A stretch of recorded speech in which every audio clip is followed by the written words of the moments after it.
Yes, All-Australian, exquisite skills, nerves of steel. Michael Walters joins us tonight from Perth. Michael, welcome to the show. Great to have you, mate. How are you hanging in isolation? Yeah, thanks for having me. Isolation's it's starting off quite hard, but once you find someone to try and train with, like my wife, it tends to make it a whole lot easier. We're going to get to that in a few moments' time, Michael. I would like to introduce you to a bloke by the name of Ross Lyon. You know of him, do you? Oh, kind of, sort of. Well, I'll tell you what, we're going to put up a bit of vision of what you had to say about Ross Lyon when he finished up his tenure as the coach of the Fremantle Dockers. I'd like to say a massive thank you to Ross Lyon for making me the player I have become. You are the best person I have come across. You had a massive impact on a lot of people. Michael, they're beautiful words. What made you pen those?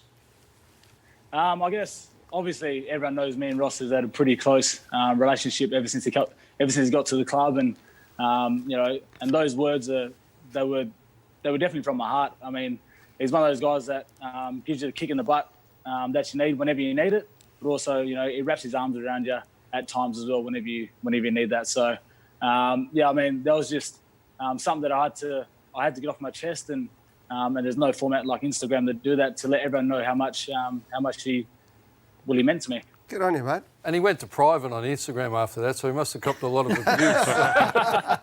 But how are you connecting with the, and you're a leader of the club there, how are you connecting with the younger group and trying to make sure that they keep their standards up and stay mentally healthy as well?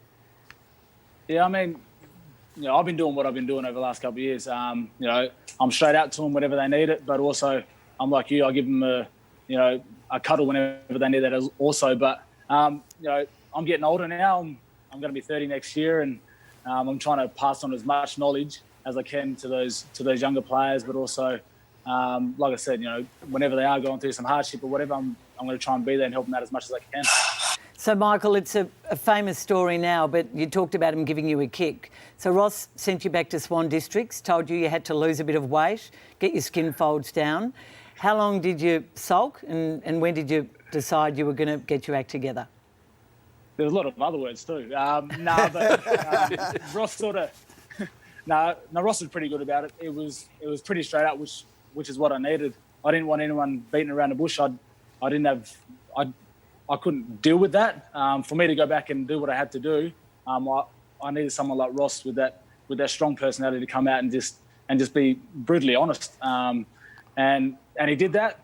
He told me where my career was at and what I needed to do to get back to the AFL system. But at the same time, he wasn't going to be there to hold my hand. He wanted me to go back and work my butt off. And once I finally got my head around that, I just tried to get back there as soon as I can. Because at the time, my wife Marnie was pregnant for my first girl, Layla, and I was 21. So, like I said, it was that kick in the butt that I really needed, because Ross always talks about putting food on the table and a roof over your head. I had another person I had to do that for, which was my kids. So, in order for me to get back, that kick in the butt is really what I needed. Matthew Lloyd. Yeah, Michael, I love hearing those stories about people like yourself who make a real change. So talk us through what you're doing right now, because it's going to take some self-disciplined footballers to be in shape and ready to go when the time comes. So talk us through what the Michael Walters of today is doing that the one back probably 8 or 9 years ago wouldn't have. Yeah, I guess I set up the home gym here at home in my garage, and a few years ago I wouldn't have done that. I would have just ran out on the road and tried to do my own thing. And running on road comes a lot of injuries as well, sore calves, sore legs. So having a home gym makes me go out there whenever, and now that we're in isolation, whenever I get bored, I go out there and sit on a bike, or I'm doing some crunches, which I wouldn't have done that. But also it's the mental state too. You've got to find a purpose of why you're doing it, but also being home, you do get consumed into doing a lot of other stuff. You could be eating a lot more. You could be eating a lot of the kids' snacks, which is also here as well. So you've got to find a balance, and I reckon I've found that it is hard work. The first couple of weeks, it was a whole lot easier, but the more it drags on and this isolation drags out, the stronger you have to be mentally as well. Put the dishwashing liquid on the kid snacks as soon as it hits the sink. That's the trick, mate. Straight in there, never eat it after that.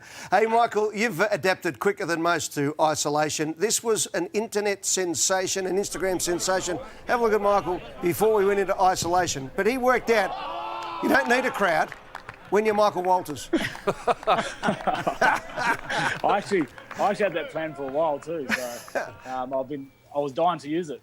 Before we let you go, you've got a new coach now, and you've obviously had to adapt to that. He seems to be playing you more up forward. Is that right? Yeah, he has. But it's more the similar role to Ross as well. Whenever I found myself getting shut down in the forward line, I could easily push myself up and do a flip. So the role hasn't changed a hell of a lot. But at times I did find myself forward a bit. But it's on me as a leader to also, if I do find myself in those sort of situations, to just push someone out and run a flip for a couple of minutes. Well, Michael, thanks for joining us tonight, mate. When the crowds are back, you're one of the blokes that fills the stands. No doubt about that. Good luck for the season. Good luck with your family, mate, and have a good time in isolation. We can't wait to see you back in the Fremantle colours, though. No worries. Thanks for having me, and I love the show.